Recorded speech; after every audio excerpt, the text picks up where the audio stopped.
Very good morning everyone. कैसे हैं आप सब? बढ़िया? हाँ जी सर, बढ़िया। स्वागत है आप सभी का आज के इस सेशन में। फटाफट से आप सभी मुझे बताएंगे कि हमने अभी तक क्या देख लिया था। हमने देखा साहब section number 15, sub section number 1, sub section number 2, sub section number 3। बात क्या चल रही थी? बात ये चल रही थी कि अगर हम कोई भी एक्टिविटी या ट्रांजेक्शन करते हैं तो वो हमारे पास में क्या बनता है? बोलो, सप्लाई बनता है। जीएसटी के अंदर सेक्शन 7 सब सेक्शन नंबर 1 के अंदर सप्लाई बनता है। अब अगर कोई भी एक्टिविटी या ट्रांजैक्शन सप्लाई बन रही है तो उसका वैल्यू डिटरमाइन करना भी जरूरी है, क्योंकि हमने फ्लो ऑफ जीएसटी वाला लेक्चर देखा था, अगर आपको याद हो, और वहां मैंने क्या बताया था कि अगर आपके पास इंट्रा इंटर डिटरमाइन हो जाता है तो उसके बाद में जो ट्राइंगल कॉन्सेप्ट आएगा उसके हिसाब से आपको चार्जेबिलिटी अराइज होगी, और चार्जेबिलिटी के लिए वैल्यू होनी जरूरी है। तो वैल्यू डिटरमाइन करना जरूरी है कि साहब जीएसटी तो लगाएंगे लेकिन कितनी वैल्यू पे लगाएंगे। अब साहब आपकी क्या कोशिश रहेगी? आप हमेशा जो है एक ही कोशिश करोगे कि जीएसटी कम से कम गवर्नमेंट को देना पड़े। You always try to reduce the amount of GST payable, और उसके लिए आप वैल्यू के साथ टेम्परिंग करोगे, छेड़छाड़ करोगे, आप वैल्यू को मैनिपुलेट करने की कोशिश करोगे, वैल्यू को रिड्यूस करने की कोशिश करोगे। तो गवर्नमेंट भी ये बात बहुत अच्छे से जानती है। तो गवर्नमेंट ने इसलिए क्या करा साहब, जो कानून बनाया, जो लॉ बनाया, उसके अंदर प्रोविजंस डाल दिए, किसके? वैल्यूएशन के। और वहीं से आता है आपका आपका सेक्शन 15, और सेक्शन 15 में उन्होंने लिख दिया सब सेक्शन 1 के अंदर, वेरी इंपॉर्टेंट सब सेक्शन, कि अगर सप्लायर और रेसिपिएंट दोनों आपस में क्या हो? अनरिलेटेड हो, और प्राइस ही सोल कंसीडरेशन हो, यानी पूरा पैसा मॉनेटरी है, गांधी जी कड़का कड़क नोट पेमेंट हो रहा है, तो फिर उस सिचुएशन में जो आप ट्रांजैक्शन वैल्यू दिखाओगे, यानी जिस वैल्यू पे आप ट्रांजैक्शन करोगे, उसे ही हम क्या मान लेंगे? उसे ही हम आपके पास वैल्यू ऑफ सप्लाई यानी कि असेसेबल वैल्यू मान लेंगे। क्या बोला मैंने बोला साहब, पहली चीज कि अगर सप्लायर और रेसिपिएंट, सप्लायर अंकल और रेसिपिएंट अंकल दोनों आपस में क्या है? दोनों आपस में अनरिलेटेड हैं। दोनों आपस में अनरिलेटेड हैं। अनरिलेटेड होने से होता क्या, ये बताइए साहब। अनरिलेटेड होने से ये होगा कि दोनों में से कोई भी अगर मैनिपुलेशन करने की कोशिश भी करेगा तो मैनिपुलेट नहीं कर पाएगा, क्योंकि सामने वाला उसे मंजूरी नहीं देगा। सप्लायर चाहेगा कि साहब मुझे कम से कम जीएसटी पे करना पड़े। वो कहेगा कि अगर मैंने कोई माल बेचा है 1 लाख रुपए का, वर्थ रुपीज 1 लाख, तो इन दैट केस कहेगा साहब 80,000 का ही बिल ले लो। तो रेसिपिएंट कहेगा क्यों साहब, when I'm paying 1 lakh rupees, why I will take the bill of 80,000 rupees? मैं तो पूरा 1 लाख पे ही जीएसटी पे करूंगा। I want the bill of 1 lakh rupees। वो इनवॉइस जो है 1 लाख रुपए का ही मांगेगा। तो उस सिचुएशन में क्या सप्लायर टैक्स बचा पाएगा, जीएसटी बचा पाएगा? The answer is no. Supplier ने कोशिश तो करी मैनिपुलेट करने की, लेकिन रेसिपिएंट नहीं करने देगा। क्यों? क्योंकि दोनों आपस में क्या है? आपस में अनरिलेटेड हैं। दोनों आपस में अनरिलेटेड हैं। तो गवर्नमेंट जानती है ये बात बहुत अच्छे से कि अगर दोनों पार्टीज अनरिलेटेड होंगी तो मैनिपुलेशन करना इतना आसान नहीं हो पाएगा। और दूसरा, प्राइस ही सोल कंसीडरेशन है। तो जब गांधी जी जा रहे हैं, हमें पता है साहब कि 80,000 का, 50,000 का, 25,000 का सीधा सीधा मॉनिटरी तरीके से पेमेंट हो रहा है, तो फिर दिक्कत ही कहां है? तो फिर तो साहब जो आपका ट्रांजैक्शन वैल्यू होगा, यानी जिस पर आपने एक्चुअल में ट्रांजैक्शन करा है, आपने बोला साहब 1000 रुपए की चीज मैं 500 में बेचूंगा, तो बेचना भाई, तू नुकसान अगर झेलना चाहता है तो झेल, हमें दिक्कत नहीं, हम 500 को ही यहां क्या मान लेंगे? वैल्यू ऑफ सप्लाई मान लेंगे। बहुत सिंपल सा कॉन्सेप्ट है दोस्त। अगर मैंने कहा कि मुझे 500 में कोई चीज बेचनी है, भले ही उसकी एमआरपी कितनी हो, भले ही उसकी एमआरपी हो 1000 रुपीज, भले ही उसकी एमआरपी हो 1000 रुपीज, गवर्नमेंट कहती है बेचो। आप अगर नुकसान में माल बेचना चाहते हो तो बेचो, हमें कोई दिक्कत नहीं है, हम 500 पे ही जीएसटी लगाएंगे, नहीं लगाएंगे 1000 पे जीएसटी। क्यों? क्योंकि जिसे बेच रहे हो वो अनरिलेटेड पर्सन है, वो रिलेटेड नहीं होना चाहिए साहब। गवर्नमेंट ने साहब बोला वो रिलेटेड है, तो फिर हमें गड़बड़ नजर आ रही है, फिर जो हम बताएंगे आपको उस तरह से ही वैल्यू कंप्यूट करके चलना पड़ेगा। लेकिन फॉर द टाइम बीइंग अगर अनरिलेटेड है तो भले ही आप नुकसान में बेचो, वो आपकी इच्छा, आप प्रॉफिट में बेचो, वो आपकी इच्छा, आप तो जिस वैल्यू पर बेचोगे उसे ही हम क्या मान लेंगे? असेसेबल वैल्यू मान लेंगे। The system is very simple, the provision is very simple. फिर आता है आपके पास में sub section number 2। Sub section number 2 ने बोला एडिशंस टू द वैल्यू, जिसमें हमने एक टेक्निक देखी थी। क्या देखी थी? Tyson, TAIISN। हमने एक मेमोरी टेक्निक बनाई थी, फिर हमने N को कांटा लगा दिया। हमने बोला साहब taxes other than GST add होकर चलेंगे, फिर आया आपके पास में ए यानी amount to be paid by the supplier, amount to be paid by the supplier, जिसको हमने बोला था सप्लायर्स ऑब्लिगेशन। अमाउंट पे करना था सप्लायर को, लेकिन पे कर दिया उसके बिहाफ पे रेसिपिएंट ने, उसे भी हम यहां पर क्या कर देंगे साहब, वैल्यू में ऐड कर देंगे। उसके बाद आपके पास में आता है पहला आई, जिसे हमने बोला था, बोलो क्या, incidental expenses, packing charges, transportation, freight, delivery. तो ये जितने इंस्टॉलेशन चार्जेस, तो ये जितने भी चार्जेस हैं, initial inspection charges, trial run charges, ये सब हम वैल्यू में ऐड करके चलेंगे if they are payable by the supplier. अगर वो सप्लायर की लायबिलिटी है तो भाई साहब वो यहां पर ऐड होगा। अगला आई आपके पास आया था जहां हमने देखा था इंटरेस्ट ऑन डिलेड पेमेंट। क्या देखा था, इंटरेस्ट ऑन डिलेड पेमेंट।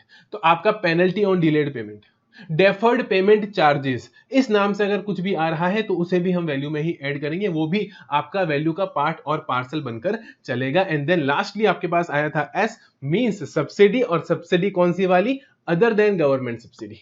तो अदर देन गवर्नमेंट सब्सिडी है भाई साहब, ऐड कर देंगे अगर उसे आपने लेस कर रखा है तो, और अगर आपने ऑलरेडी ऐड कर रखा है तो भैया फिर तो कोई ट्रीटमेंट करने की जरूरत ही नहीं है। फाइनली आपके पास में आता है एन, जिसको हमने कांटा लगा दिया था। तो सब सेक्शन 2 जो था उसको लेकर हमने यहां पर डिस्कशन कंप्लीट किया था। एंड फाइनली हम आए थे सबसेक्शन नंबर 3, और सबसेक्शन नंबर 3 के अंदर हमारे पास में एक नहीं बल्कि 2 क्लॉजेस थे, क्लॉज ए भी था, क्लॉज बी भी था। क्लॉज ए में हमने क्या पढ़ा था, फटाफट से बताएंगे, रिवीजन चल रहा है आप सभी का। क्लॉज ए में था आपके पास में विद सप्लाई डिस्काउंट, जहां पर आप डिस्काउंट को इनवॉइस में इंडिकेट करते हो, इनवॉइस में शो करते हो, वैल्यू में से लेस करके दिखाते हो सब, तो वो आपका होता है क्लॉज ए वाला डिस्काउंट। सबसेक्शन 3 क्लॉज ए, जिसे हम बोलते हैं विद सप्लाई डिस्काउंट, आपने सप्लाई के समय ही डिस्काउंट दे दिया। और क्लॉज बी होता है आपका पोस्ट सप्लाई डिस्काउंट। बोलो कौन सा डिस्काउंट, पोस्ट सप्लाई, सप्लाई के बाद में, सप्लाई होने के बाद में डिस्काउंट दे रहे हो, जिसको हमने बोला था क्वांटिटी डिस्काउंट, कि भैया एक फिक्स्ड क्वांटिटी से ज्यादा अगर आप खरीदेंगे तो हम आपको डिस्काउंट देंगे। क्वांटिटी डिस्काउंट का हमने एग्जांपल लिया था, और वहां पर मैंने 3 कंडीशन सेटिस्फाई करने बोली थी, जिसमें से पहली कंडीशन थी आपके पास में, बोलो क्या, प्रायर एग्रीमेंट होना जरूरी है, प्रायर एग्रीमेंट टू डिस्काउंट, कि साहब फ्यूचर में डिस्काउंट दिया जाएगा, इस बात को लेकर पहले ही एग्रीमेंट हो जाना चाहिए। दूसरी कंडीशन थी आपके पास में कि जो डिस्काउंट दे रहे हो वो आपने इनवॉइस वाइज देना है, हर इनवॉइस के लिए। अगर आपने 5 इनवॉइसेस इशू करे हैं तो 5 इनवॉइसेस के रिस्पेक्ट में अलग अलग आपको वहां पर डिस्काउंट शो करना पड़ेगा, भैया इस पर इतना डिस्काउंट दिया, इस पर इतना डिस्काउंट दिया, इस पर इतना डिस्काउंट दिया, और इस पर इतना डिस्काउंट दिया। एंड फाइनली आपके पास में जो थर्ड कंडीशन थी वो क्या थी, कि रेसिपिएंट को डिस्काउंट के एक्सटेंट जितना प्रोपोर्शनेट आईटीसी क्या करना पड़ेगा, रिवर्स करना पड़ेगा, आईटीसी को कम करना पड़ेगा, क्योंकि जितना आईटीसी वो रिवर्स करेगा उतने से ही सप्लायर की आउटपुट लायबिलिटी कम होगी और डिस्काउंट अपने रियल टर्म्स में एस्टैब्लिश हो पाएगा, एक्चुअल में आप उसे डिस्काउंट दे पाओगे। और दोनों पार्टीज को एक्चुअली वहां पर एडजस्टमेंट फुलफिल करने पड़ेंगे। पहला एडजस्टमेंट मैंने क्या बताया, रेसिपिएंट अपना आईटीसी कम करेगा, अकॉर्डिंगली फिर आपका जो सप्लायर है उसकी आउटपुट लायबिलिटी कम होकर चलेगी। So this is what we have talked about our subsection number 3. अब आता है साहब आपका, जिसका था आप सभी को बेसब्री से इंतजार, सब सेक्शन नंबर 4। कौन सा sub section, sub section number 4। बात को ध्यान से सुनिएगा, आप सभी के सामने आ रहा है example number first. Example number first में यहां पर आपके साथ डिस्कस करने जा रहा हूं। मैंने कहा जी साहब हम क्या करते हैं, साहब हम जीएसटी की कोचिंग देते हैं। जीएसटी की कोचिंग देता है कौन, जीएसटी बाय एमएम। तो जीएसटी बाय एमएम ने जीएसटी का एक बैच कंडक्ट करा। कितने स्टूडेंट्स है साहब, 30 स्टूडेंट्स। 30 स्टूडेंट्स का ये एक बैच है, और उस बैच के अंदर एक स्टूडेंट है मिस्टर राज।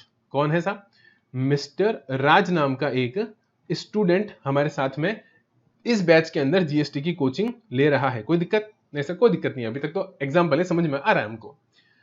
मैंने कहा जी साहब जब फीस देने की बात आई, जब फीस देने की बात आई तो मिस्टर राज ने क्या करा, मेरी बात को बहुत ध्यान से सुनिएगा। मिस्टर राज ने साहब मुझे एक बढ़िया सी प्यारी सी ब्रांडेड वॉच लाकर दे दी। क्या बोला मैंने, एक प्यारी सी शानदार ब्रांडेड वॉच लाकर दे दी, और मैं भी मुंह बंद करके बैठ गया साहब। मैंने अपने मुंह पे ताला लगा लिया। मैंने कहा साहब ठीक है, कोई दिक्कत की बात नहीं, वॉच आ गई ना, बस बात खत्म। ब्रांडेड वॉच है, शानदार क्वालिटी की वॉच है, मैंने भी कुछ नहीं बोला। अब मुझे बताओ कि 30 बच्चों में से एक बच्चा ऐसा है, out of 30 students, 1 student mister Raj didn't पे मी द फीस। उसने मुझे फीस का पेमेंट नहीं करा और ना ही मैं मांग रहा हूं, मैंने भी नहीं मांगा। क्यों? क्योंकि उसके बदले में उसने मुझे एक शानदार ब्रांडेड वॉच लाके दे दी। हो सकता है मिस्टर राज की वॉच की शॉप हो, घड़ियों की दुकान हो, उस दुकान में उसने एक बढ़िया ब्रांडेड वॉच लाके मुझे दे दी, मैंने फीस नहीं मांगी। मेरा सवाल आप सभी से है कि साहब क्या इस ट्रांजैक्शन की वैल्यू को डिटरमाइन करना जरूरी नहीं है? क्या इस पर वैल्यू पे जीएसटी नहीं लगेगा? बताइए साहब, घड़ी आ गई तो क्या जीएसटी नहीं लगेगा? घड़ी आ गई तो क्या ये इसकी वैल्यू नहीं डिटरमाइन करनी है? 30 बच्चों में से एक बच्चे ने, आउट ऑफ 30 स्टूडेंट, 1 स्टूडेंट की फीस मैं छोड़ दूंगा, इस पे जीएसटी नहीं लगेगा? मेरा सवाल है आप सभी से, बताइए साहब। नहीं सर, जीएसटी तो लगेगा, क्योंकि आपने ही बताया था कि कंसीडरेशन कैन बी मॉनिटरी और consideration can be non monetary. जब हमने कंसीडरेशन की डेफिनेशन इन डिटेल डिस्कस करी थी, जब हम पढ़ रहे थे डेफिनेशन वाला चैप्टर, सेक्शन 2 हुआ करता था आपका, तो उस वक्त हमने क्या पढ़ा था कंसीडरेशन के अंदर कि कंसीडरेशन गुड्स में भी हो सकता है, कंसीडरेशन सर्विस में भी हो सकता है। डिपॉजिट की भी वहां पर बात करी थी, अगर आपको याद हो, कि जितना डिपॉजिट हम यूटिलाइज कर लेंगे, एडजस्ट कर लेंगे, वो भी कंसीडरेशन का पार्ट बन जाएगा। तो consideration can be monetary, consideration can be non monetary. मैं बच्चे को पढ़ा रहा हूं, सप्लाई बनेगा क्या? मैं सर्विस दे रहा हूं, पर टीचिंग सर्विस, तो अगर टीचिंग सर्विस जा रही है तो डेफिनेटली सप्लाई बनेगा सेक्शन 7 सबसेक्शन नंबर 1, और क्लॉज ए में बनेगा साहब, क्लॉज ए में बनेगा, क्योंकि कंसीडरेशन है, it is a supply with consideration, and if it is a supply with consideration, the consideration can be monetary, the consideration can be non monetary. और यहां दिखाई दे रहा है कि जो ब्रांडेड वॉच आप ले रहे हो अपनी टीचिंग सर्विस के बदले में, वो साहब एक तरीके का नॉन मॉनिटरी कंसीडरेशन है। The question is what is the value of this supply? What is the value of this supply? Valuation ही पढ़ रहे हैं, वैल्यू वाला चैप्टर ही पढ़ रहे हैं, तो साहब वैल्यू की ही बात करके चलेंगे। बताइए साहब वैल्यू क्या होगा?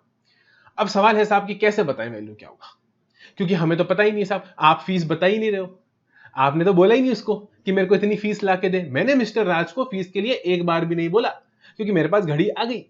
तो अब दिक्कत है साहब कि फीस कंप्यूट कैसे की जाए। तो ध्यान से सुनिएगा, गवर्नमेंट को भी पता है कि इस तरह का केस डेवलप हो सकता है। Government also know that this kind of case will prevail, will exist.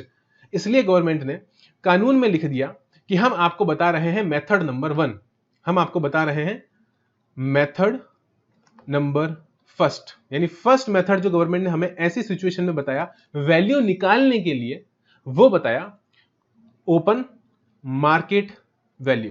क्या बोला? बहुत ही शानदार शब्द गवर्नमेंट ने आपको दिए, ओपन मार्केट वैल्यू। अब सवाल होता है साहब what do you mean by open market value? Open market value से आप क्या समझते हैं? तो उन्होंने ओपन मार्केट वैल्यू को डिफाइन कर दिया। क्या कर दिया? डिफाइन कर दिया। उन्होंने बोला फुल वैल्यू ऑफ मनी। क्या बोला? Full value of money other than taxes. Taxes को हटा दीजिए साहब, अदर देन टैक्सेस। टैक्सेस को हटा के पूरी वैल्यू लेनी है पैसे की, फुल वैल्यू ऑफ मनी।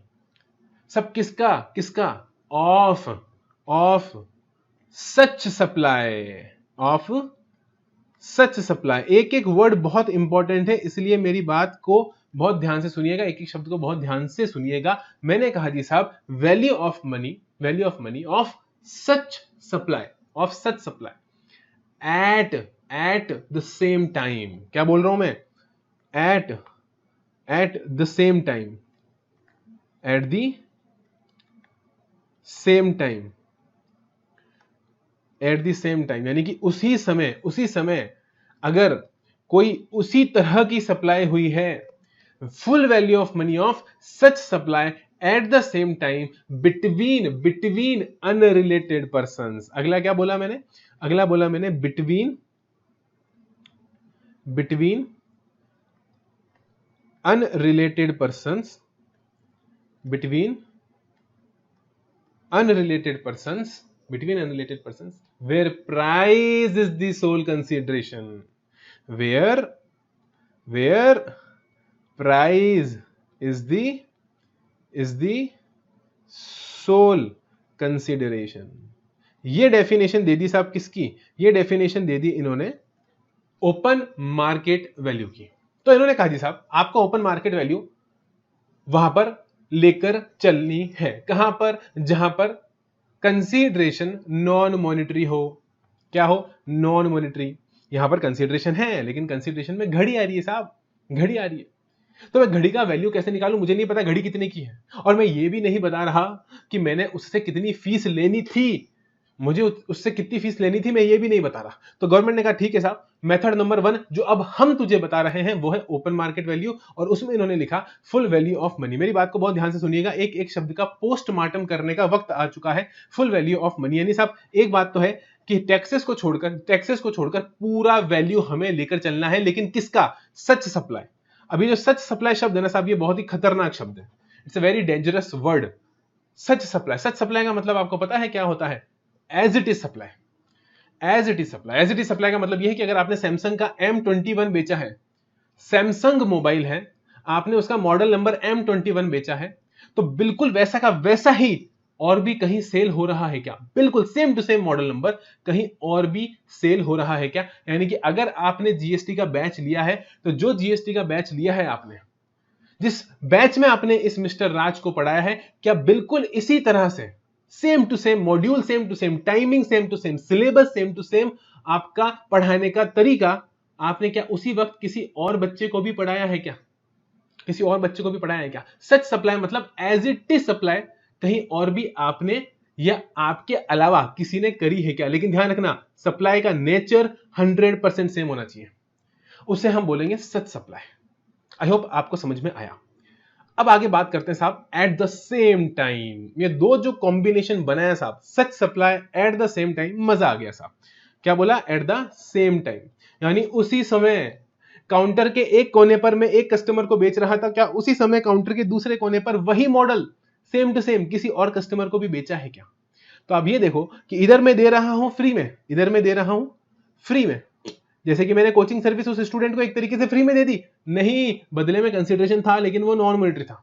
तो बात यही तो है ना कि अगर मैं किसी को दे रहा हूं किसी चीज के बदले, अगर मैं किसी को दे रहा हूं किसी चीज के बदले, तो आई विल से दैट मैंने तो उसको दे दिया था, पर तूने दे दिया तो वो फ्री नहीं था, क्योंकि उसने भी तेरे को बदले में कुछ ना कुछ दिया है भाई, तो उसको फ्री तो नहीं बोल सकता, पहली चीज। दूसरी चीज, अब क्योंकि बदले में आप कुछ ना कुछ ले रहे हो, यानी कि नॉन मॉनिटरी कंसीडरेशन इन्वॉल्व है, द पॉइंट इज क्या इसी टाइम पर आप अपनी ही शॉप में, अपनी ही दुकान में, क्या वही चीज किसी और को पैसे के बदले दे रहे हो क्या?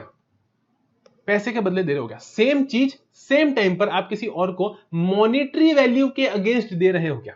यहां तो आपने नॉन मॉनिटरी वैल्यू के अगेंस्ट दिया, लेकिन किसी और स्टूडेंट को आपने, जो बाकी 29 स्टूडेंट्स उस बैच में बैठे थे, जिनको आप जीएसटी पढ़ा रहे थे, क्या उनको भी आपने नॉन मॉनिटरी दे दिया क्या? नहीं सर, उनसे तो मैंने फीस ली है, उनसे तो कड़का कड़क गांधी जी के नोट आए हैं।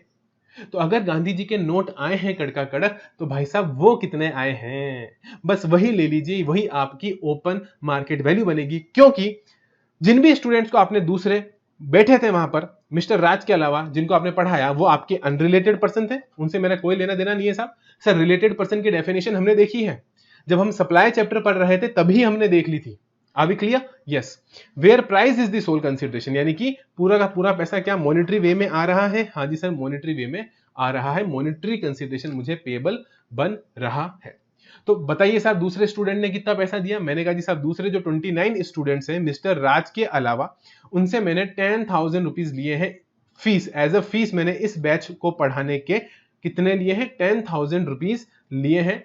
तो मुझे बताइए गवर्नमेंट क्या बोलेगी? यही है तुम्हारी ओपन मार्केट वैल्यू, यही है तुम्हारी ओपन मार्केट वैल्यू। और यही मानेंगे हम कि मिस्टर राज को अगर आप पढ़ाते और बदले में घड़ी की जगह लेते, तो कितना लेते? 10,000 रुपया ही लेते। तो जहां आपने घड़ी ले ली, गवर्नमेंट ने बोला साहब मिस्टर राज को पढ़ाया, हाँ जी सर पढ़ाया, तो बदले में हम मानेंगे कि आपने 10,000 रुपए ही लेने थे। अब बड़े ही घड़ी आपकी 9,500 की हो, 9,000 की हो, 8,000 की हो, 12,000 की हो, 13,000 की हो, हमें उससे कोई लेना देना नहीं है। यानी आप एक चीज को समझने की कोशिश करो कि गवर्नमेंट के कैमरे का फोकस कहां है?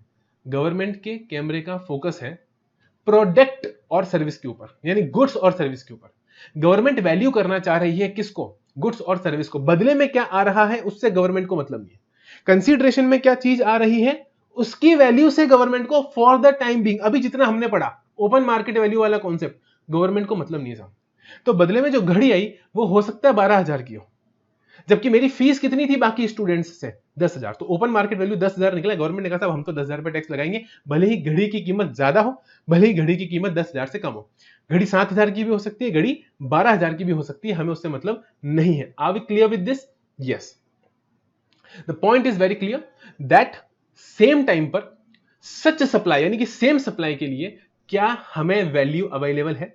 अब इसमें आप ऐसे कंफ्यूज मत होना, जैसे एग्जांपल में मैंने क्या बोला साहब, मैं ही दूसरे स्टूडेंट को पढ़ा रहा हूं, ठीक है, मैं ही दूसरे स्टूडेंट को पढ़ा रहा हूं, यहां पढ़ाने वाला एग्जांपल था।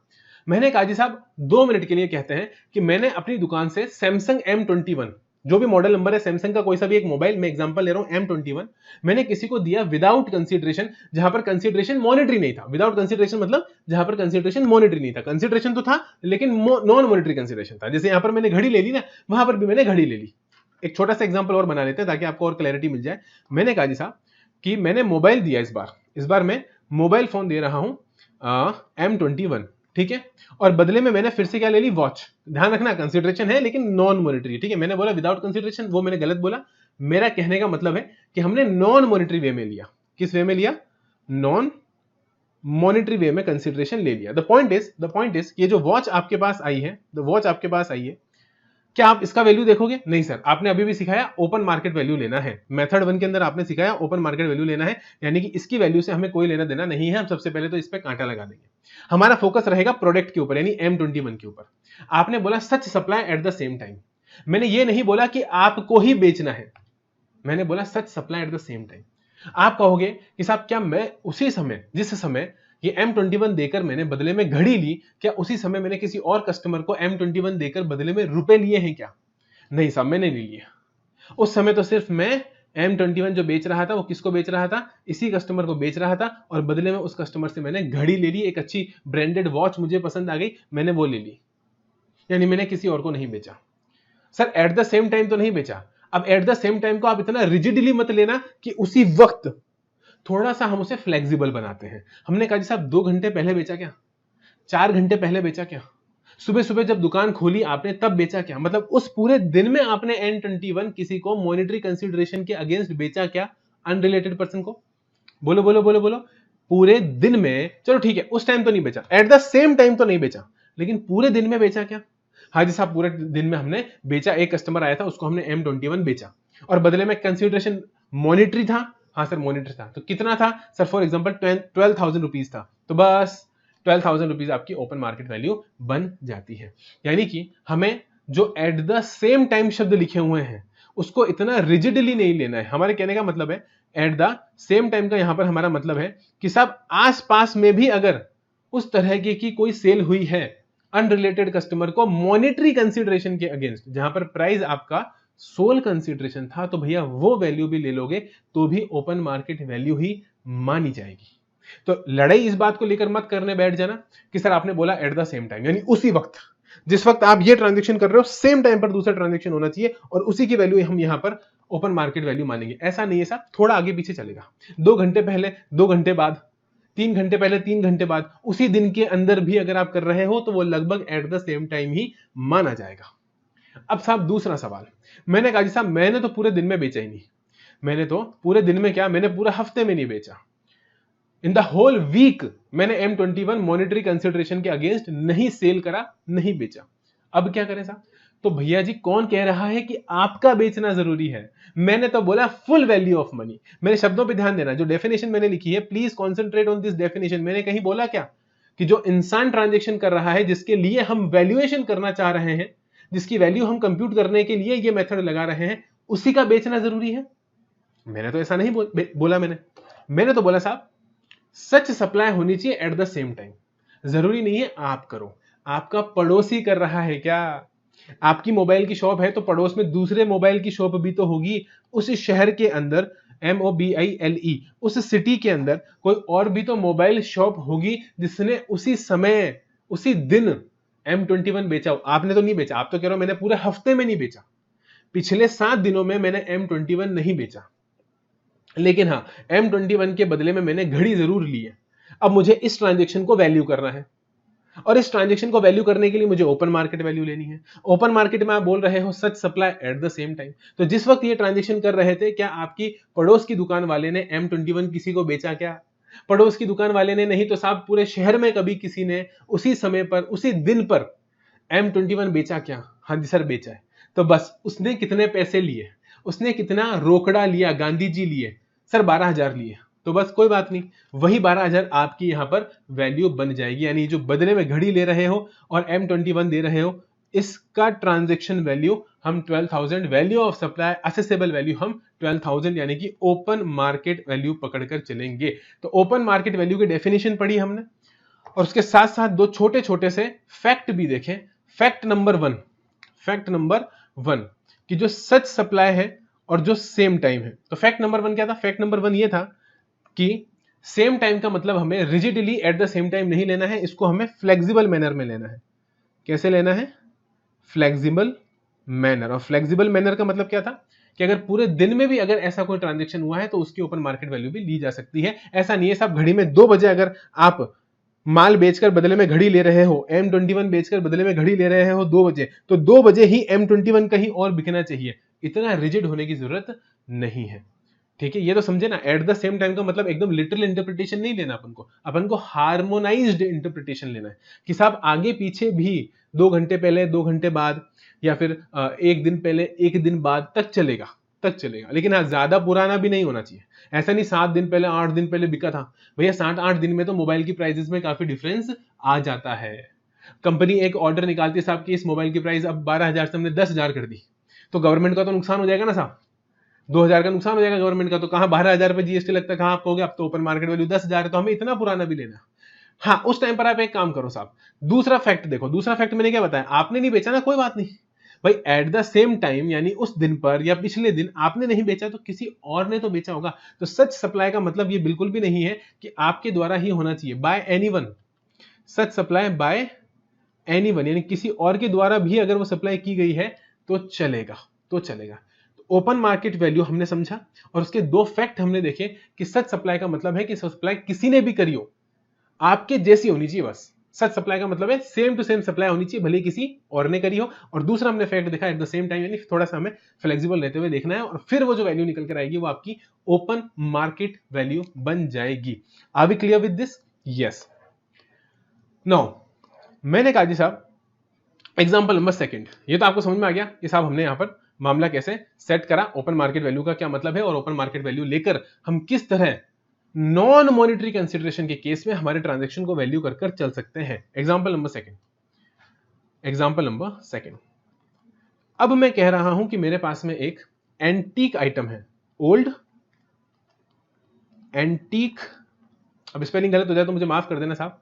Old antique item, no this old antique item can be a sculpture, can be a painting और कुछ भी हो सकता है, ठीक है? ये एक ओल्ड एंटीक आर्ट है। क्या है? ओल्ड एंटीक आइटम है जो एक आर्ट पीस है। अब ये आर्ट पीस स्कल्पचर भी हो सकता है, पेंटिंग भी हो सकती है और भी कोई आइटम हो सकता है, लेकिन एंटीक है। मेरे शब्दों पे ध्यान देना, मेरा कहने का क्या मतलब है यहाँ पर, एंटीक आइटम है और बहुत पुराना आइटम है। It's an old antique item. ये कम से कम 50 साल 60 साल पुराना आइटम है, 50 साल 60 साल पुराना एक एंटीक आइटम मेरे पास में है। मैं इस आइटम को बेच रहा हूं। मैं इस आइटम को क्या कर रहा हूं साहब? मैं इस आइटम को बेच रहा हूं और बदले में, अच्छा किसको बेच रहे हो साहब? मैं बेच रहा हूं इसे नेहा को, मिस नेहा, मिस्टर नहीं, मिस नेहा। तो मिस नेहा मेरे पास में आई है इसे खरीदने के लिए। बात को ध्यान से सुनिएगा। मिस नेहा मुझे बदले में क्या दे रही हैं? इस एंटीक आइटम के लिए मिस नेहा मुझे क्या पे कर रही हैं? मुझे पे कर रही हैं 25,000 रुपीज प्लस ओल्ड फर्नीचर। तो मैंने कहा जी साहब 25,000 रुपए आए और पुराना फर्नीचर भी बदले में आया और गया क्या? ओल्ड एंटीक आइटम मैंने यहां पर बेच दिया। मुझे बताइए साहब यहां पर वैल्यू क्या मानी जाएगी इस ओल्ड एंटीक आइटम जिसको आप बेच रहे हो? यहां पर आपका एक सवाल हो सकता है, अगर मैं थोड़ा सा स्ट्रेच करूं डिस्कशन को, तो यहां पर आपका एक सवाल हो सकता है। आप कहेंगे साहब मुझे एक बात बताइए, ओल्ड एंटीक आइटम आपका क्या बेचना बिजनेस है? क्या आपका ये बिजनेस है? तो मैंने बताया साहब जीएसटी के अंदर the definition of business is very very wide, very wide. Definition जो दे रखी है बिजनेस की, उसके अंदर अगर आपको ध्यान हो, जब हमने डिस्कस किया था, फ्रीक्वेंसी मैटर नहीं करती। अगर मैं साल में पूरे 1 साल के अंदर एक एंटीक आइटम भी बेच रहा हूं तो भी वो बिजनेस माना जाएगा। Frequency is not important. दूसरा point, profit, pecuniary benefit, irrelevant. आपको प्रॉफिट हो रहा है नहीं हो रहा है हमें उससे मतलब नहीं है साहब, तो भी हम तो बिजनेस मानेंगे। तो यहां पर बिजनेस को लेकर डिबेट मत करना कि ओल्ड आइटम बेच रहे हैं साहब, ये है वो है। एग्जांपल को समझने की कोशिश करो साहब। फिर भी मैंने आपको क्लैरिफाई कर दिया कि बिजनेस की डेफिनेशन बहुत वाइड है साहब, बिजनेस में कवर हो जाएगा। अगर मैं साल में एक ओल्ड एंटीक आइटम भी बेच देता हूं, भले ही मेरा प्रॉफिट कमाना मोटिव नहीं है साहब। सर ओल्ड एंटीक आइटम आप कहां से लेकर आए, ये एंटीक आइटम आप कहां से लेकर आए साहब? मैं लेकर आया इसे किसी एग्जीबिशन से, किसी आर्ट गैलरी से, किसी ऑक्शन से, कहीं से भी खरीद के लाया साहब। अब मैं इसे मार्केट में पब्लिक को बेच रहा हूं, कलेक्टर्स को बेच रहा हूं, और मिस नेहा उसमें से ही एक क्या है, कलेक्टर है। कलेक्टर मतलब समझते हो, जो ओल्ड आइटम्स को कलेक्ट करता है। तो वो उस तरीके की एक कलेक्टर हमारे पास में यहां पर मिस नेहा है, जो ये मुझसे खरीदना चाहती हैं। The point is what will be the value. तो साहब 25,000 रुपए तो साफ साफ दिखाई दे रहे हैं, 25,000 रुपीज तो मुझे बिल्कुल क्लियर कट नजर आ रहे हैं। तो हमने कहा जी साहब बिल्कुल सही है, गवर्नमेंट ने भी बोला बिल्कुल सही है, 25,000 रुपए तो सबको ही नजर आ रहे हैं कि बदले में आ रहा है। लेकिन भाई साहब इस ओल्ड फर्नीचर का क्या करें, इस ओल्ड फर्नीचर का क्या करें बताइए साहब, इसका क्या करूं मैं, इसकी वैल्यू कहां से लाऊं, इसकी वैल्यू कहां से लाऊं? तो गवर्नमेंट ने दिया साहब आपको मेथड नंबर सेकंड। गवर्नमेंट ने दिया ऐसी सिचुएशन में वैल्यू कंप्यूट करने के लिए मेथड नंबर सेकंड। बोलो क्या दिया, मेथड नंबर सेकंड। पहले हमारे पास क्या था, method number first, open market value. अच्छा एक बात बताओ यार, मेथड नंबर 1 यहां पर एप्लीकेबल हो जाएगा क्या? मेथड नंबर सेकंड तो छोड़ो, हमारे पास तो मेथड नंबर 1 ऑलरेडी है ना, हमारे पास तो मेथड नंबर 1 ऑलरेडी है। तो मुझे बताओ क्या यहां पर मैं मेथड नंबर 1 लगा सकता हूं? ये जो मेथड नंबर 1 गवर्नमेंट ने मुझे दिया, गवर्नमेंट ने बोला कि देखो जितने भी मेथड हम बताएंगे, गवर्नमेंट ने क्या बोला, पहले मेरी बात को ध्यान से सुन लो। मैं यहां पर एक ब्रेक ले रहा हूं, ब्रेक, और ब्रेक लेकर जो टॉपिक चल रहा था ना 2 मिनट के लिए रोक रहे हैं, और एक इंपॉर्टेंट अनाउंसमेंट कर रहा हूं। सर क्या अनाउंसमेंट कर रहे हो आप? गवर्नमेंट ने बोला जितने भी मेथड्स बता रहे हैं इसे आपको सीक्वेंस में अप्लाई करना पड़ेगा। क्या बोला गवर्नमेंट ने? इन्हें आपको सीक्वेंस में अप्लाई करना पड़ेगा। तो जो पहले मेथड बताया वो पहले, जो उसके बाद में बताया वो उसके बाद में, और जो तीसरे नंबर पे बताएंगे या जो चौथे नंबर पे बताएंगे, अकॉर्डिंगली आपको सीक्वेंस में फॉलो करना पड़ेगा। यानी कि आप पहले मेथड नंबर 1 लगाओगे। अगर मेथड नंबर 1 से वैल्यू नहीं आती है, देखो मैं यहां पर आपको डायग्रामेटिकली भी बता सकता हूं कि मेथड नंबर अगर मैं फर्स्ट अप्लाई करता हूं और मुझे मेथड नंबर 1 से वैल्यू नहीं मिलता है, तभी मैं मेथड नंबर 2 पे जा सकता हूं, अदरवाइज मैं मेथड नंबर 2 पे नहीं जा सकता। मैंने मेथड 1 लगाया, मुझे वैल्यू नहीं मिला, मैंने मेथड सेकंड लगाया, मुझे वैल्यू नहीं मिला, तभी आप आगे मेथड नंबर 3 पे जा सकते हो। यानी आई होप अब आपको समझ में आया कि जो भी गवर्नमेंट ने मेथड्स बताए हैं इन पर्टिकुलर सिचुएशंस के अंदर वैल्यू निकालने के लिए उन्हें हमें सीक्वेंस में फॉलो करना है। ये सब समझ में आ गया? हाँ जी sir, we are clear with this. अब आ जाइए साहब वापस, आप अब आ जाइए वापस जिस चीज को हम डिस्कस कर रहे थे। हमने बोला ओल्ड एंटीक आइटम है, मिस नेहा को बेच रहा हूं, कंसिडरेशन में 25,000 रुपीज, और एक ओल्ड फर्नीचर आ रहा है। द पॉइंट इज मैं क्या करूंगा, अभी मैंने क्या बोला, मेथड सीक्वेंस में लगेंगे। तो पहले मुझे कौन सा मेथड लगाना पड़ेगा? ओपन मार्केट वैल्यू वाला लगाना पड़ेगा ना, क्योंकि नंबर 1 पर तो यही मेथड गवर्नमेंट ने बताया। लगाओ साहब, लगाइए, आ जाइए साहब। Old antique item, open market value निकालनी है, इसकी ओपन मार्केट वैल्यू निकालनी है। क्या डेफिनेशन थी sir? Such supply at the same time, unrelated person, price is the sole consideration. ठीक है, सच सप्लाई। क्या आपने उसी दिन, एक दिन पहले, अरे भैया 2 दिन पहले ऐसा ओल्ड एंटीक आइटम बेचा है क्या? ऐसा ओल्ड एंटीक आर्ट बेचा है क्या? क्या मजाक कर रहे हो सर? ये ओल्ड एंटीक आइटम है, ये रोजाना नहीं बिकता, 50 साल पुराना आइटम है, अपने आप में एक ही आइटम है। ऐसा दूसरा पीस मिलना भी मुश्किल है, और मिलेगा भी तो ना जाने कहां, किसी और देश में रखा होगा, इंडिया में नहीं, अमेरिका में पड़ा होगा। We can not say about कि ऐसे 10-15 पीसेस मार्केट में अवेलेबल है, इट्स एन एंटीक आइटम। तो आप जो बोल रहे हो सच सप्लाई, पॉसिबल ही नहीं है साहब। इंडिया में क्या, किसी हो सकता है किसी और देश में बिकाओ, वो भी भगवान जाने कब बिकाओ, एट द सेम टाइम तो सोचना भी मत। आज अगर मैं फ्राइडे 2022, क्या बोला मैंने, फ्राइडे 2022 में खड़ा हूं, और फ्राइडे 2022 को मैं ये सप्लाई कर रहा हूं। सर कौन सा फ्राइडे? अरे भाई किसी भी मंथ का फ्राइडे ले लो। मेरे कहने का मतलब है 2022 में खड़ा हूं, आप फ्राइडे को भी छोड़ो, मैं 2022 के किसी दिन पर अगर इस सप्लाई को कर रहा हूं, 2022, हो सकता है 10 साल पहले बिकाओ, हो सकता है बिका ही ना हो सकता है इसके जैसा ना बिकाओ। अब बताओ क्या करोगे? तो मेरी दोनों कंडीशन पिट गई ना ओपन मार्केट वैल्यू की, मेरी ओपन मार्केट वैल्यू की दोनों कंडीशन पिट गई। आप सच सप्लाई भी नहीं ढूंढ सकते, आप एट द सेम टाइम भी नहीं ढूंढ सकते। क्यों? क्योंकि इट्स एन एंटीक आइटम, इसके जैसा दूसरा आइटम नहीं है, और अगर होगा भी तो वो एट द सेम टाइम तो सोल्ड नहीं हुआ भैया, ये तो पक्का है। जिस टाइम पर मैं मिस नेहा को बेच रहा हूं उस टाइम पर तो डेफिनेटली ऐसा कोई भी आइटम पूरे भारत देश में नहीं बिका होगा, because it is one of a kind. अब बताइए साहब, इस सिचुएशन में ओपन मार्केट वैल्यू अप्लाई हो जाएगा? नहीं साहब, ऐसा कुछ है ही नहीं। आप आसपास में कोई ट्रांजेक्शन ही नहीं है दूसरा जहां से हम वैल्यू उठा के ले आए। ऊपर तो हम क्या कर रहे थे साहब, सेम ट्रांजेक्शन हो रहा था, चाहे फिर वो मैं कर रहा हूं चाहे मेरा पड़ोसी कर रहा हूं, हमने सेम ट्रांजेक्शन का वैल्यू आसपास का उठाकर और वही हमारा वैल्यू ऑफ सप्लाई बना दिया। क्योंकि वहां पर आइटम इस तरीके का था, जैसे कोचिंग है साहब, मैं पढ़ा रहा हूं तो मैं दूसरे बच्चों को भी पढ़ा रहा हूं, तो एक बच्चे से फीस नहीं ली तो दूसरे बच्चे की फीस आप पकड़ के ओपन मार्केट वैल्यू बना दोगे। एक जना मोबाइल बेच रहा है नॉन मॉनिटरी कंसीडरेशन में, तो वही मोबाइल किसी दूसरे दुकानदार ने भी आसपास में बेचा होगा, आप उसको उठा के ओपन मार्केट वैल्यू बना दोगे। लेकिन इस केस में क्या करोगे? इस केस में ओपन मार्केट वैल्यू निकालना पॉसिबल नहीं हो पाएगा। तो गवर्नमेंट ने बोला साहब आसान बनाते हैं आपके लिए, गवर्नमेंट ने दिया आपको मेथड नंबर 2। गवर्नमेंट ने कहा भाई दिख रहा है होता है ऐसी सिचुएशन में मेथड नंबर 1 तो लग ही नहीं पाएगा। तो लॉ मेकर्स बहुत इंटेलिजेंट होते हैं और कानून बहुत सोच समझ के बनाया जाता है, तो उन्होंने यहां पर आपको दिया formula number 2, method number 2। Government ने बोला कि ऐसी सिचुएशन में आप एक काम करिए, जो मॉनिटरी कंसीडरेशन आया है, जो मॉनिटरी कंसीडरेशन आपके पास में आया है वो plus monetary value of non monetary consideration. क्या बोल दिया? Monetary value of non monetary consideration. क्या बोल दिया? Monetary consideration plus monetary value of non monetary consideration. 25,000 रुपए तो साफ सीधे सीधे दिखाई दे रहे हैं। उन्होंने बोला आंख बंद करके इस 25,000 को लिख दीजिए इस फॉर्मूले के अंदर, सोचना ही नहीं है। 25,000 रुपीज प्लस। अब गवर्नमेंट ने अपने कैमरे का फोकस शिफ्ट कर लिया था। पहले गवर्नमेंट के कैमरे का फोकस किस तरफ था? प्रोडक्ट की तरफ। याद करो, जब हम ओपन मार्केट वैल्यू वाले मेथड में थे, जब हम ओपन मार्केट वैल्यू वाले मेथड को स्टडी कर रहे थे, तो हम ओपन मार्केट वैल्यू किसकी ढूंढ रहे थे? उस प्रोडक्ट की जिसकी सप्लाई हो रही है। मैंने आपको बोला था कि बदले में जो घड़ी आ रही है, वॉच आ रही है, गवर्नमेंट को उसकी वैल्यू से मतलब ही नहीं है। लेकिन अब गवर्नमेंट ने अपना नजरिया बदल दिया। गवर्नमेंट ने कहा साहब यहां ओल्ड एंटीक आइटम, यानी जो प्रोडक्ट बिक रहा है, जो सर्विस बिक रही है, उस प्रोडक्ट या उस सर्विस की ओपन मार्केट वैल्यू निकालना पॉसिबल नहीं है। तो एक काम करो ना साहब, ये देख लो बदले में क्या आ रहा है।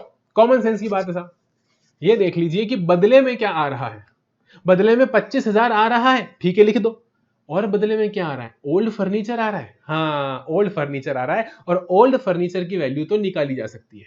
क्यों? क्योंकि ऐसा का ऐसा ओल्ड फर्नीचर आपको मार्केट में डेफिनेटली कहीं ना कहीं मिल ही जाएगा, सेल होता हुआ मिल ही जाएगा। और नहीं तो साहब रिफर्बिश्ड आइटम की वैल्यू हम आराम से ओपन मार्केट में निकाल कर चल सकते हैं, वहां कोई दिक्कत की बात नहीं है।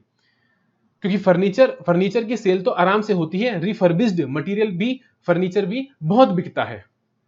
तो जनरली इस आइटम की आगे पीछे, एक दिन आगे एक दिन पीछे, कहीं ना कहीं सिटी के अंदर ही सेल हुई होगी, ये कंफर्म है। तो वहां से हम इस ओल्ड फर्नीचर की मॉनेटरी वैल्यू कंप्यूट कर सकते हैं कि आखिर इसे अगर हम मार्केट में बेचते, इस ओल्ड फर्नीचर को अगर हम मार्केट में बेचते तो ये कितने का बिकता। साहब जवाब आया कि ये बिकता आपके पास 25,000 रुपए का ही। इसकी भी जो कीमत है वो भी 25,000 रुपीज ही है। इसकी कीमत भी 25,000 रुपीज भी है। आई होप आपको मेरी बात बहुत अच्छे से पकड़ में आई होगी कि मैंने क्या बोला। मैंने बोला मेथड नंबर 1 में प्रोडक्ट पर फोकस करो, प्रोडक्ट की कीमत कहीं और से पता करने की कोशिश करो, और प्रोडक्ट ध्यान रखना सेम होना चाहिए। दूसरा प्रोडक्ट नहीं चलेगा। 1500 रुपए तो दूर की बात है साहब, 500 रुपए भी ऊपर नीचे नहीं होने चाहिए। मतलब कि बिल्कुल सेम क्वालिटी का, बिल्कुल सेम क्वांटिटी, बिल्कुल सेम कैरेक्टरिस्टिक, बिल्कुल सेम फंक्शनैलिटी, कुछ भी चेंज नहीं होना चाहिए, कुछ भी चेंज नहीं होना चाहिए, same to same, such supply. हाँ, थोड़ी आगे पीछे हुई हो चलेगा, आपने ना किया हो किसी और ने वो सप्लाई की हो चलेगा, लेकिन वैल्यू उसी का लेना है। लेकिन अब क्या हुआ? अब गवर्नमेंट को जब पता है कि साहब प्रोडक्ट की ओपन मार्केट वैल्यू निकालना पॉसिबल नहीं है, तो गवर्नमेंट ने अपना फोकस शिफ्ट कर दिया। बोला कि साहब आ क्या रहा है बदले में, ये देख लो कि बदले में क्या आ रहा है। बदले में आ रहा है साहब 25,000 रुपया और साथ में नॉन मॉनिटरी कंसीडरेशन। तो बोला साहब उसकी मॉनिटरी वैल्यू निकालना आसान है। फर्नीचर की बदले में अगर मोबाइल फोन आ रहा है तो उसकी, इन चीजों की हम बहुत आराम से, क्योंकि इनकी डीलिंग बहुत फ्रिक्वेंटली होती है, बहुत फ्रिक्वेंटली इन मॉडल्स की, इन आइटम्स की डीलिंग होती है, तो इनकी वैल्यू तो आराम से हमें मार्केट में पता चल जाएगी। तो गवर्नमेंट ने कहा बस उन्हें जोड़ लो और वही हम मान लेंगे आपकी क्या, वैल्यू ऑफ सप्लाई। वही हम मान लेंगे आपकी value of supply. Very very simple, very very clear. I hope it is all the way clear with you as well. यहां तो कोई दिक्कत है नहीं साहब, कोई दिक्कत की बात नहीं है। एग्जाम्पल नंबर 3 ये हमने समझ लिया, हाँ जी सर ये भी हमने समझ लिया। It's time for your example number 3। अब एग्जाम्पल नंबर 3 में मैंने बोला कि एक XYZ लिमिटेड, एक XYZ लिमिटेड कंपनी है, और इस कंपनी का क्या काम है साहब? ऐसी manufacturing unit, air conditioner manufacturing unit, ठीक है, इनकी एक एसी मैन्युफैक्चरिंग यूनिट है, ये एयर कंडीशनर बनाकर बेचते हैं। एक कंपनी है PQR लिमिटेड, एक कंपनी है PQR लिमिटेड, और इस कंपनी ने एक एयर कंडीशनर बनाने का ऑर्डर दिया है किसे? XYZ को। एक एयर कंडीशनर बनाने का ऑर्डर दिया है XYZ को। लेकिन मेरी बात को बहुत ध्यान से सुनिएगा कि ये जो ऑर्डर दिया है साहब, ये कोई ऐसा वैसा ऑर्डर नहीं है, ये एक कस्टमाइज्ड एयर कंडीशनर बनाने का ऑर्डर है। कस्टमाइज्ड सर, कस्टमाइज्ड कैसा कस्टमाइज्ड? ऐसा कस्टमाइज्ड साहब कि क्या बताएं। इन्होंने बोला हमें इतने टन का एसी चाहिए, इसमें ये फंक्शनैलिटी होनी चाहिए, इसमें इस तरह से कूलिंग होनी चाहिए, अलग अलग फीचर्स जो जनरली लोग नहीं मांगते। इतना powerful AC, rough and tough air conditioner generally लोग नहीं मांगते। इन्होंने ऐसा एसी बनाने का एक ऑर्डर किसे दे दिया? XYZ लिमिटेड को दे दिया। इन्होंने कहा जी साहब हमें ऐसा एसी चाहिए, उसमें ये भी होना चाहिए, ये भी होना चाहिए, इतनी पावर का होना चाहिए, ये फंक्शनैलिटी भी होनी चाहिए, ये भी होना चाहिए। उसे हम पूरे मतलब पूरी की पूरी कंपनी की जो प्रीमाइसेस हैं उसमें कनेक्ट करेंगे साहब। एक सिंगल सेंट्रलाइज्ड एयर कंडीशनर बनाने का ऑर्डर दिया। तो XYZ ने कहा ठीक है साहब बना देंगे, इसमें क्या दिक्कत की बात होगी, बना देंगे। लेकिन बदले में क्या दोगे? बदले में क्या दोगे? XYZ लिमिटेड ने बोला कि साहब बदले में क्या है? तो बदले में PQR लिमिटेड ने बोला कि साहब हमारा जो एट प्रेजेंट प्रीमाइसेस है, हमारी जो एट प्रेजेंट बिल्डिंग है जिसके अंदर हम इस एयर कंडीशनर को जो हमने आपको बनाने के लिए दिया है इसे इंस्टॉल करेंगे, वहां पर अभी at present already 25 air conditioners, 25 air conditioners installed हैं, 25 एयर कंडीशनर्स इंस्टॉल्ड हैं। आप वो ले लीजिए और उसके अलावा हम आपको 5 लाख रुपीस और दे देंगे। यानी कि क्या बोला मैंने?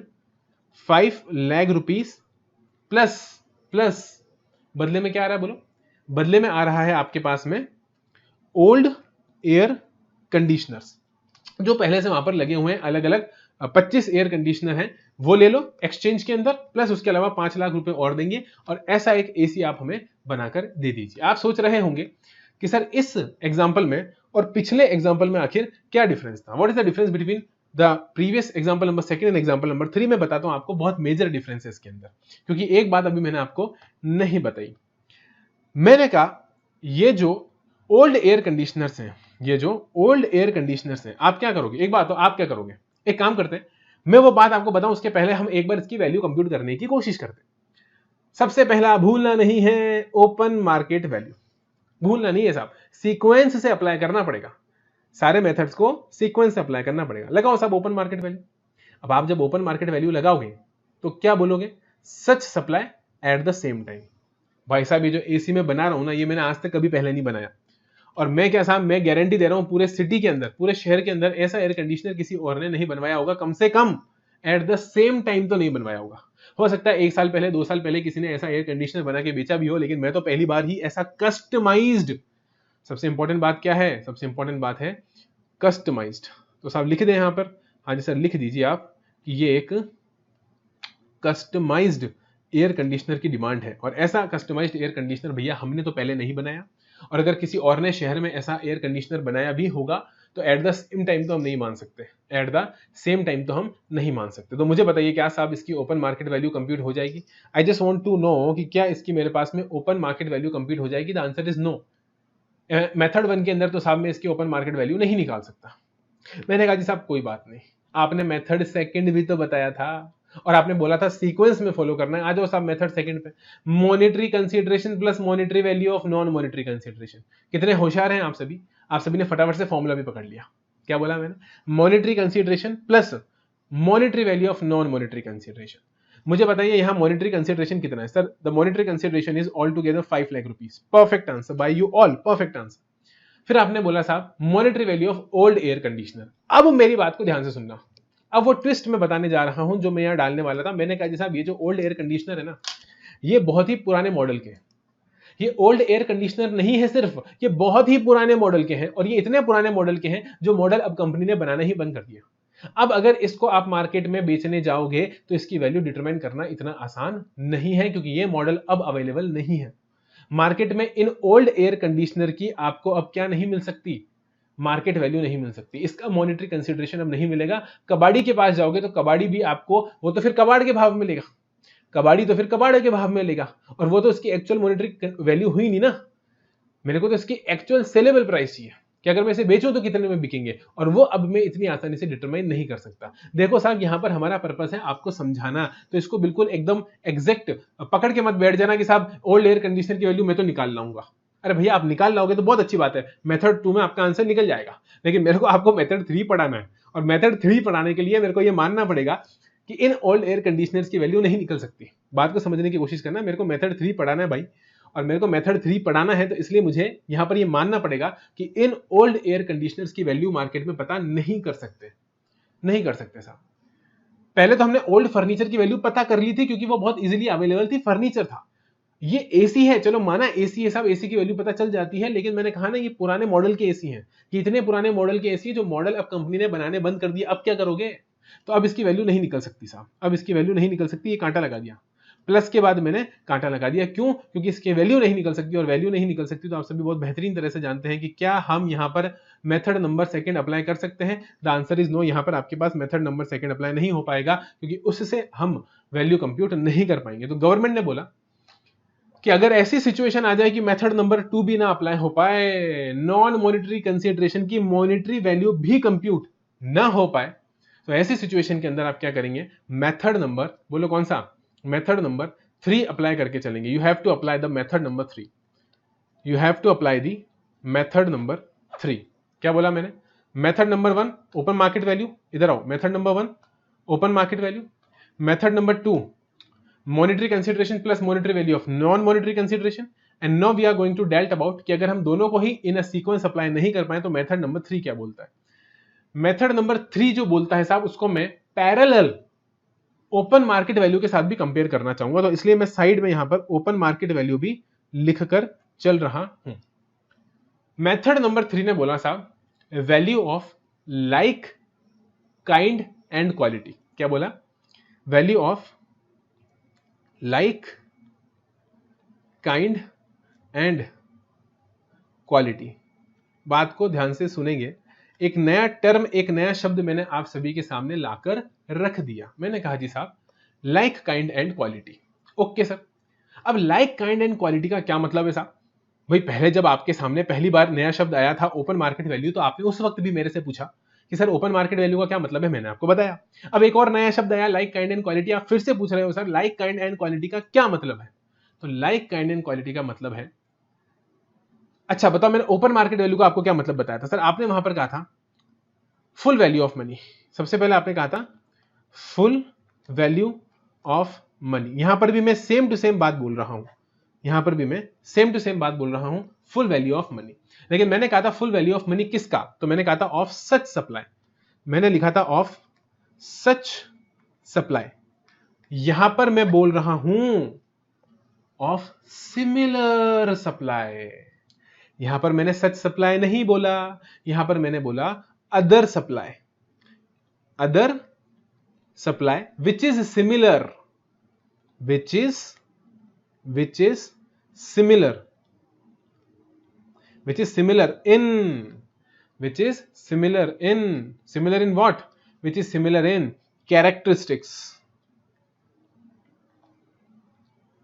which is similar in characteristics, which is similar in quality, which is similar in quantity, which is similar in functionality, which is similar in functionality, which is similar in reputation, which is similar in reputation।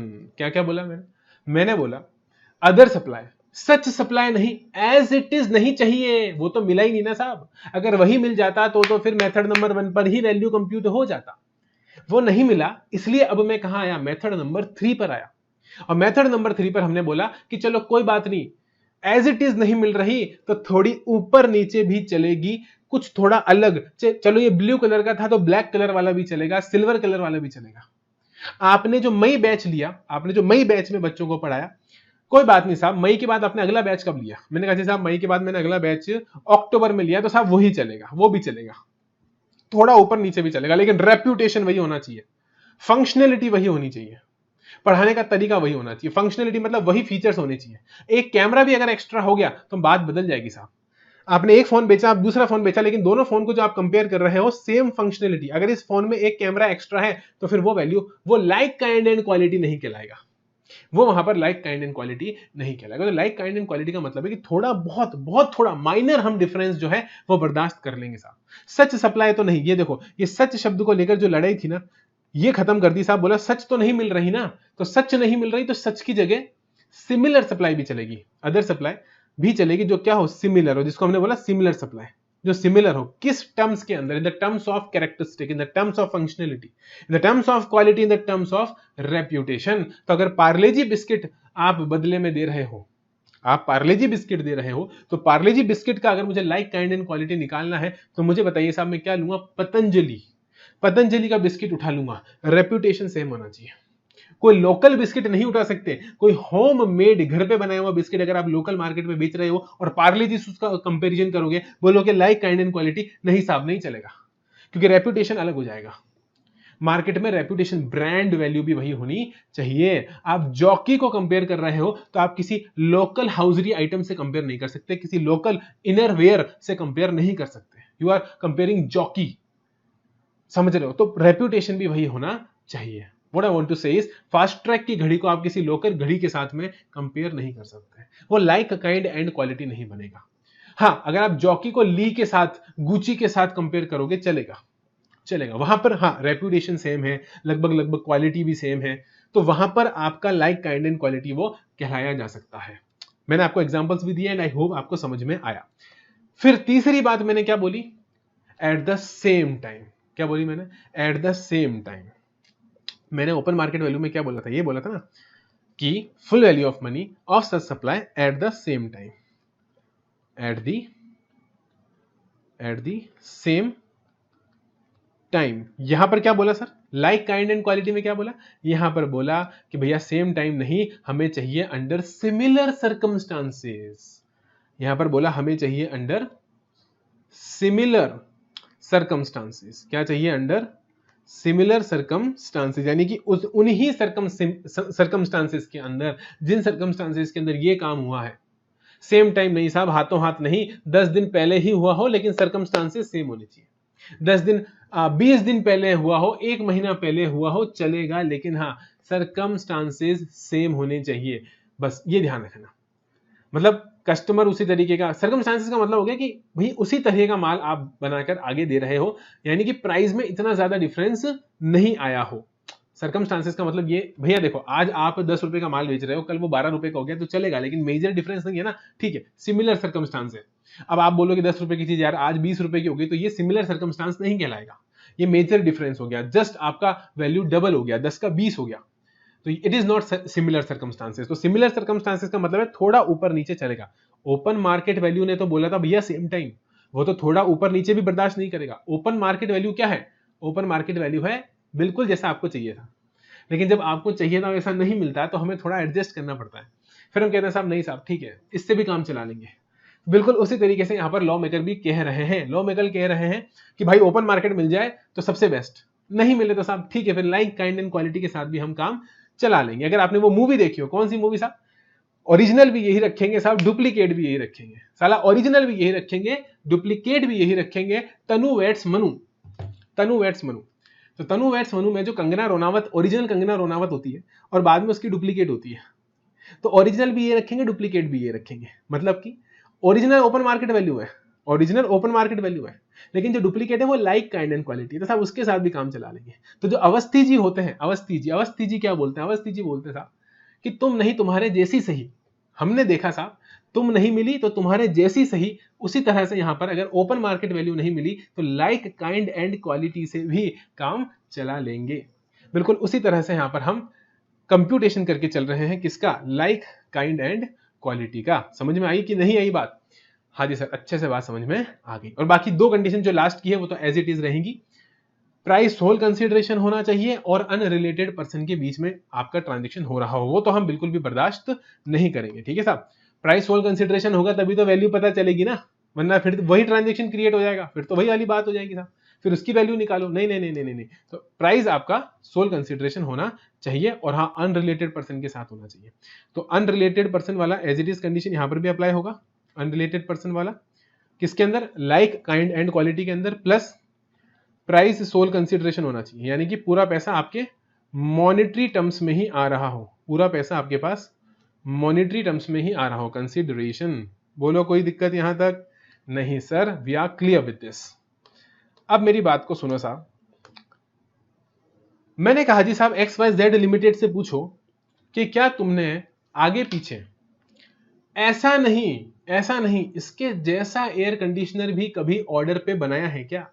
इस तरह का customization, exact नहीं, थोड़ा ऊपर नीचे भी क्या तुमने कभी इस तरह का कस्टमाइजेशन कर कर कोई एयर कंडीशनर बनाया है क्या? तो उन्होंने कहा जी हाँ, 1 महीने पहले ही ऑर्डर आया था, बस उसमें ये 2-3 चीजें जो थी वो नहीं थी साहब, 2-3 चीजें नहीं थी, बाकी पूरा ऐसा था, सेम रेपुटेशन, सेम पावर, सब कुछ, बस ये 2-3 फंक्शंस जो थे ये एक्स्ट्रा बता रहे हैं, ऐसे फंक्शंस उसमें नहीं थे। तो हमने कहा जी ठीक है, चलेगा।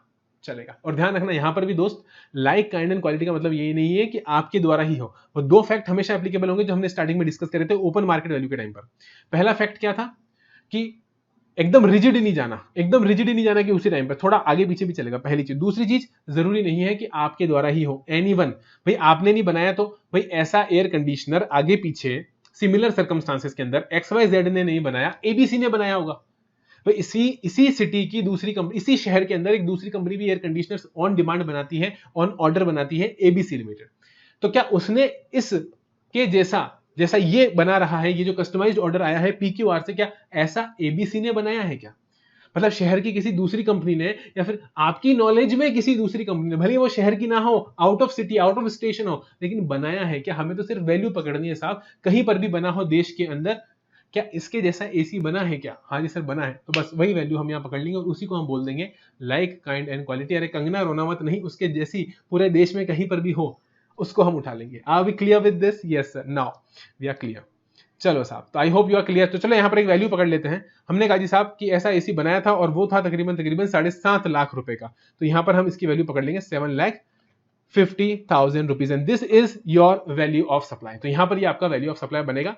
Section number 15 sub section number 4 के अंदर हम यहाँ पर इसकी वैल्यू कंप्यूट करके चलेंगे। Are we clear with this? Yes. Now इतना जो हमने पढ़ा साहब, ये जो हमने आपको पढ़ाया, जो 3 चीज मैंने आपको पढ़ाई, पहली पढ़ाई ओपन मार्केट वैल्यू, दूसरा मैंने आपको पढ़ाया monetary consideration plus monetary value of non monetary consideration, और तीसरा मैंने आपको पढ़ाया लाइक काइंड एंड क्वालिटी।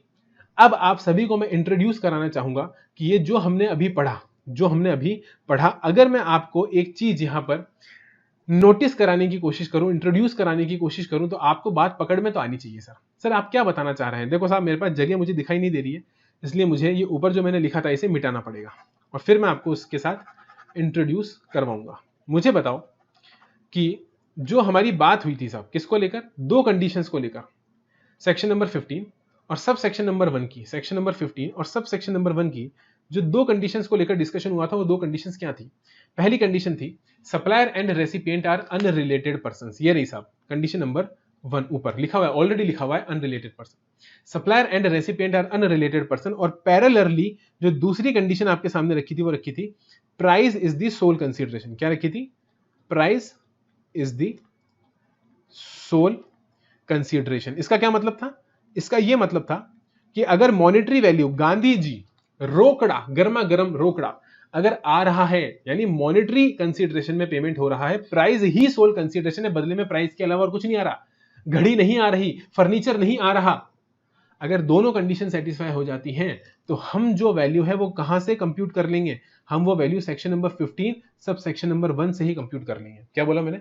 हम वो value section number 15 sub section number 1 से ही कंप्यूट कर लेंगे। आपको और कहीं जाने की जरूरत ही नहीं है। ट्रांजैक्शन वैल्यू को ही हम आपकी वैल्यू ऑफ सप्लाई मान लेंगे। अब ध्यान से देखना कि जो एग्जाम्पल मैंने बनाए थे, क्या उनमें इन दोनों में से कोई भी कंडीशन पिट रही है? क्या पिट रही है? हाँ जी सर, पिट रही है। एग्जाम्पल नंबर 1 देखो साहब, यहां पर क्या हो रहा है? बदले में जो, अच्छा, मिस्टर राज मेरा रिलेटेड है, कंडीशन नंबर 1 चेक करते हैं। मिस्टर राज मेरा रिलेटेड है? नहीं सर, रिलेटेड तो नहीं है, तो कंडीशन 1 आपकी सेटिस्फाई हो गई। सप्लायर और रेसिपिएंट क्या है? Unrelated. Done with this. Now क्या वो मुझे सोल कंसीडरेशन में प्राइस ही दे रहा है, प्राइस पे कर रहा है? The answer is no. वो मुझे प्राइस पे नहीं कर रहा, वो मुझे बदले में घड़ी दे रहा है। मुझे नहीं पता घड़ी 12,000 की है कि घड़ी 9,000 की है। मुझे बदले में रोकड़ा नहीं आ रहा, मॉनेटरी कंसीडरेशन नहीं आ रहा। कंडीशन नंबर 2 यहां पर पिट जाएगी। तो condition number 2 will not gate satisfied, वो यहां पर पिट जाएगी साहब। तो क्या मैं section number 15 sub section number 1 से कंप्यूट कर सकता हूं value? The answer is no. और जब भी आपका सब सेक्शन 1 नहीं लगेगा, जब भी आप सब सेक्शन 1 से वैल्यू कंप्यूट नहीं कर पाएंगे मेरे दोस्तों, आपका वैल्यू कंप्यूट होगा सब सेक्शन नंबर 4 के through. You have to jump on to subsection number 4, और जब आप सबसेक्शन नंबर 4 में जाते हैं तो वो आपको भेज देता है CGST एक्ट से CGST रूल्स की तरफ। What I'm saying, subsection number 4 बोलेगा रूल्स में जाकर वैल्यू कंप्यूट करिए। वैल्यूएशन रूल्स जिसे हम कहते हैं, वैल्यूएशन रूल्स जिसे हम कहते हैं। और मजे की बात अब मैं आप सभी को इंट्रोड्यूस कराना चाहूंगा कि चाहे आपका एग्जाम्पल नंबर 1 हो, चाहे आपका एग्जाम्पल नंबर 2 हो, एग्जाम्पल नंबर 2 में क्या मिस नेहा मेरी रिलेटेड थी? The answer is no. The answer is no. लेकिन दिक्कत कहां थी? बदले में जो कंसीडरेशन आ रहा है ना, वो मॉनेटरी नहीं था सर। 25,000 तो मॉनेटरी था, लेकिन बदले में ओल्ड फर्नीचर भी आ रहा था, वो मॉनेटरी नहीं था। तो यहां पर भी दूसरी कंडीशन पिट गई। और साहब अगर मैं एग्जांपल नंबर 3 की बात करूं तो यहां पर भी बदले में आपके पास ओल्ड एयर कंडीशनर्स भी साथ में आ रहे थे, इसलिए यहां पर भी आपकी कंडीशन पिट गई साहब। यहां पर भी आपकी कंडीशन पिट गई। कंडीशन नंबर 2 जो सोल कंसीडरेशन की बात करती है, प्राइस में होना चाहिए। Section number 15 subsection number 1, second condition पिट गई। इसके कारण क्या हुआ? सबसेक्शन 1 में वैल्यू नहीं निकली, हम गए कहां? सबसेक्शन नंबर 4 में। सबसेक्शन नंबर 4 में हमें कहां भेज दिया गया? वैल्यूएशन रूल्स के अंदर। और मैं अब आप सभी को बताना चाहूंगा, जो इतनी देर से बोल रहा हूं, बताना चाहूंगा तीनों ही एग्जांपल्स जो हमने डिस्कस करे और तीनों ही मेथड्स जो मैंने आपको दिए। Method number 1 open market value, method number 2 monetary consideration plus monetary value of non monetary consideration, और method number 3 like kind and quality. और कहीं नहीं दे रखे, बल्कि ये स्थिति, ये सिचुएशन, ये सर्कमस्टांसेस बता रखे हैं आपके पास। आपका रूल नंबर 27, रूल नंबर 27। और अब आप सभी बुक में आएंगे मेरे साथ और हम देखेंगे रूल नंबर 27 को। किसको देखेंगे? ये देखो साहब, सबसे पहले हमने रिवीजन किया था कुछ इस तरह से। हमने पढ़ा था सबसेक्शन नंबर 1, फिर हमने देखा था सबसेक्शन नंबर 2 के अंदर किन किन चीजों को ऐड करना होता है। फिर हमने सबसेक्शन नंबर 2 खत्म करने के बाद सबसेक्शन नंबर 3 में डिस्काउंट की बात करी थी, और हमने 2 तरीके के डिस्काउंट की बात करी थी, और वो ट्रांजैक्शन वैल्यू हमारे पास में आया था। अब देखेंगे साहब, ये डायग्राम अभी कोई नहीं देखेगा, ये डायग्राम मैं आप सभी को दिखाऊंगा। आप आएंगे सबसे पहले रूल नंबर 27 पर, और जितना जितना मैं आपको दिखाऊंगा उतना उतना ही आपने देखना है, आपने आगे नहीं चलना है। रूल नंबर 27 क्या बोला मैंने? Value of supply of goods और services where consideration is not wholly in money, where the consideration is not wholly in money, यानी जहां पर कंसिडरेशन पूरी तरह से किस में ना हो? मनी में ना हो, इन टर्म्स ऑफ मनी ना हो। यही तो हमारी एक कंडीशन थी जो ब्रीच हो रही थी हर बार। कहां पर? तीनों एग्जांपल्स के अंदर कंसीडरेशन जो था वो होली इन मनी नहीं था। ये देखो, यही बात आपका रूल नंबर 27 बताता है। और मजे की बात, वो तीनों मेथड्स मैंने मन से नहीं बनाए साहब, कानून में लिखे हुए हैं, रूल नंबर 27 में लिखे हुए हैं। बेयर रीडिंग तो मैं करवा ही दूंगा, अगर आप मेरे साथ इस डायग्राम पे आ जाएं तो बहुत मजा आ जाएगा, बहुत मजा आ जाएगा। ये देखो साहब, open market value, open market value is your method number 1। और मैंने कहा था सीक्वेंस में अप्लाई करना है, तो पहले ये अप्लाई करना है, फिर आपको ये अप्लाई करना है। देखो, monetary consideration plus money value of non monetary consideration, तो monetary consideration plus monetary consideration of non monetary consideration. और थर्ड नंबर पे हमने कहा था value of supply of like kind and quality, like kind and quality. अभी fourth पे कोई नहीं जाएगा, फोर्थ मैंने नहीं बताया, ये लो मैंने छुपा दिया। फोर्थ पर अभी कोई नहीं जाएगा, मैंने सिर्फ आपको 3 बताए हैं, और इन 3 के साथ ही हमें अभी बुक से रीडिंग भी करके चलनी है। ये 3 ही मैंने अभी आपके साथ में डिस्कस करे हैं। 4th नंबर का पॉइंट मैंने आपके साथ डिस्कस नहीं करा। मुझे बताओ यहां तक कोई प्रॉब्लम है क्या? नहीं सर, कोई प्रॉब्लम नहीं है। फटाफट से सभी जने मेरे साथ आएंगे और देखेंगे कि जो हमने ओपन मार्केट वैल्यू को समझा था, क्या ओपन मार्केट वैल्यू बुक में भी कुछ ऐसा ही लिख रखा है क्या? The answer is yes. Open market value means full value of money excluding taxes under GST law other than GST, यानी जीएसटी को हटाकर, payable by a person to obtain such supply at the same time, at the time when value when supply being valued is made, मतलब कि जिस वक्त वो supply आपने, जिस सप्लाई को आपको वैल्यू करना है, जिस सप्लाई को आपको वैल्यू करना है उसी वक्त, तो उसको मैंने आसान शब्दों में बोल दिया at the same time, provided such supply is between unrelated persons और price is the sole consideration. तो जो दो बातें थी साहब, इंपॉर्टेंट बातें, सच सप्लाई होना चाहिए, सच सप्लाई, ये देखो साहब, सच सप्लाई, ये देखो, जिस सप्लाई को आपको वैल्यू करना है, जिस सप्लाई को आपको वैल्यू करना है उसके जैसे ही सप्लाई होनी चाहिए, और किस टाइम पर होनी चाहिए? एट द सेम टाइम ही होनी चाहिए। ये था हमारे पास में ओपन मार्केट वैल्यू। उसके बाद कुछ आपको मैंने 3 यहां पर एग्जांपल्स भी दे रखे हैं जिनको आप खुद से एक बार कोशिश करेंगे सॉल्व करने के, क्योंकि हमने ऑलरेडी बहुत डिटेल में एग्जांपल ले लिया, तो 2 मिनट में ये एग्जांपल आप सॉल्व कर देंगे, क्योंकि ये उसकी तुलना में काफी आसान है जो हमने डिस्कस किया। फिर हमने देखा monetary consideration plus non monetary money value of non monetary consideration, उसको लेकर भी मैंने एग्जांपल दे रखे हैं, ये भी आप सॉल्व करने की कोशिश करेंगे। आप आएंगे अब मेरे साथ में कहां पर? Like kind and quality. क्या हमने लाइक काइंड एंड क्वालिटी भी देखा था? हाँ जी सर, हमने देखा था, यही तो बोला था मैंने, अदर सप्लाई सिमिलर सर्कमस्टांसेस के अंदर, और अदर सप्लाई जो सिमिलर है, क्लोज है, सब्सटैंशियली रिसेंबल करता है किसको? उन्हीं कैरेक्टरिस्टिक्स को, उन्हीं क्वालिटी को, उन्हीं क्वांटिटी को, उन्हीं फंक्शनलिटी को, उन्हीं रेप्यूटेशन को। क्या ऐसा ही हमने कुछ आसान शब्दों में समझा था? हाँ जी सर, ऐसा ही कुछ हमने आसान शब्दों में देखा था कि सिमिलर सर्कमस्टांसेस के अंदर अदर सप्लाई जो सेम हो, क्लोज हो या सब्सटैंशियली रिसेंबल करता हो उन्हीं कैरेक्टरिस्टिक, उन्हीं क्वालिटी को, और जिसे हमें वैल्यू करना है, जिसे हमें वैल्यू करना है उसके ही जैसा। तो हमने बेस्ट एग्जांपल लिया था, तू नहीं तेरा, तेरे जैसा सही, तो जैसा, तेरे जैसा, लाइक काइंड एंड क्वालिटी, और उसको लेकर भी यहाँ पर हमने आपको एग्जांपल दे रखे हैं। बुक बहुत शानदार बना रखी है साहब, एक से बढ़कर एक एग्जांपल आपके लिए अवेलेबल है हर जगह पर। यहाँ तक कोई दिक्कत नहीं सर, यहाँ तक कोई दिक्कत की बात नहीं है, हमने एक बार बुक से भी रेफर कर लिया और हमें यह भी पता चल गया कि जो कंडीशन नंबर 2 होती है सबसेक्शन नंबर 1 की, सबसेक्शन नंबर 1 की कंडीशन नंबर 2 कौन सी होती है? जहां पर प्राइस सोल कंसिडरेशन यानी मॉनेटरी टर्म्स के अंदर पेमेंट होता है, अगर वो ब्रीच हो जाती है, अगर वो वाली कंडीशन ब्रीच हो जाती है, कंडीशन नंबर 2, तो रूल नंबर 27 लगता है। We are clear with this, we are clear with this. I hope यहां तक आपको कोई दिक्कत नहीं